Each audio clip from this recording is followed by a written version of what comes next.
हज़रत इस्माईल अलैहिर्रहम फरमाईंदा रहा, मां मिठाई वारे जे टोकन ॾांहुं तवजह न कयो, उन जे मज़ाकनि ॾांहुं न निहारियो, तमसुर खिलण ॾांहुं न वझायो, इल्मु पढ़ंदो रहियो। रब ताला अज़्ज़ व जल मूंखे इमाम बणायो, इल्मु सर्फ़ जो माहिर बणायो, नहव जो माहिर बणायो, तफ़सीर व हदीस जो माहिर बणायो, फ़िक़्ह फ़तावा जो माहिर बणायो। अल्लाह मूंखे वॾो आलिम दीन बणायो। बादशाह ऐलान ॾिनो, मूंखे हिकु वॾे आलिम जी ज़रूरत आहे, मुंहिंजे बचनि खे पढ़ाए, मां उनखे तनख़्वाह बि ॾींदुमि, उनखे एज़ाज़ बि ॾींदुमि, उनखे इकराम बि ॾींदुमि। वोट थी वियो, हुनमें मुंहिंजो नालो आयो। सभिनि चयो त अल्लामा इस्माईल हिकु वॾो इमाम आहे, इल्म जो माहिर आहे, बादशाह जे पुटनि खे पढ़ाइण जे क़ाबिल इहो आहे, इनखे पढ़ाइण जे लाइ मुअय्यन कयो वञे। मूंखे माण्हू वठी बादशाह जे जाइ ते पहुचायो। मां अल्हम्दुलिल्लाह नमाज़ बि पढ़ाईंदो रहियुमि, तक़रीर बि कंदो रहियुमि, बादशाह जे पुटनि खे पढ़ाईंदो बि रहियुमि, उन्हनि खे तालीम ॾींदो रहियुमि, तरबियत कंदो रहियुमि, उन्हनि जी इस्लाह कंदो रहियुमि। आहिस्ता आहिस्ता माण्हू चवंदा हे बादशाह जे पुटनि जो उस्तादु आहे, बादशाह जे पुट जो उस्तादु आहे। अल्लाह मूंखे माल ॾींदो रहियो, बादशाह ख़ज़ाना बि मूंखे ॾींदो रहियो, पैसो बि ॾींदो रहियो, अल्लाह जी रज़ा जे लाइ मूंखे इनाम बि मिलंदो रहियो, मुंहिंजो नालो बि बुलंद थींदो रहियो, इज़त बि वधंदी रही, शुहरत बि ज़्यादा थींदी रही। कुझु सालनि खां बाद मां पंहिंजे वतन ॾांहुं वापसि थियो।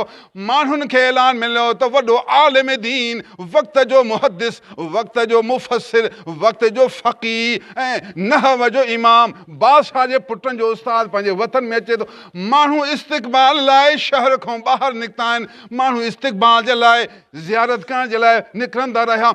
45 किलोमीटर ताईं माण्हू बीठा आहिनि, सॼे बि माण्हू, खॿे बि माण्हू। अल्लामा इस्माईल अलैहिर्रहम पंहिंजे वतन वापसि अची रहिया आहिनि। एतिरा शहर जा माण्हू हिकु आलिम दीन जे इस्तक़बाल लाइ ॿाहिरि आया आहिनि।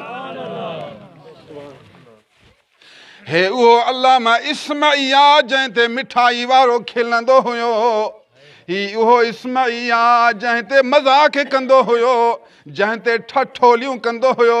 अॼु माण्हू शहर खां ॿाहिरि निकिरी उनजे इस्तक़बाल लाइ बीठा आहिनि।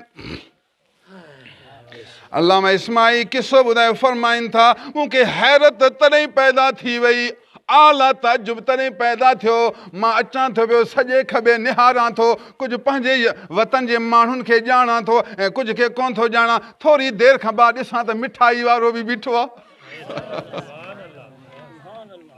उहो मिठाई वारो, मिठाई वारे खे ख़बर पई त हिकु वॾो आलिम दीन, बादशाह जो माण्हू अची रहियो आहे। असांजे ज़माने जो अंदाज़ ॿियो आहे, उन ज़माने जो अंदाज़ ॿियो हूंदो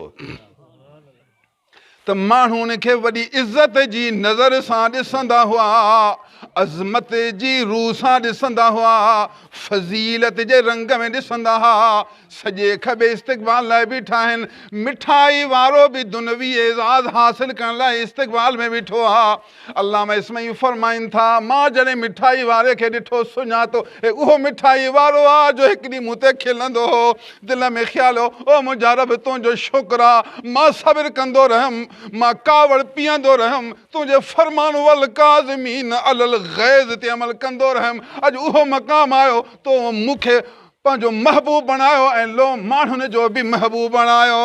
अॼु मां रब जो बि महबूब आहियां ऐं जग जो बि महबूब आहियां।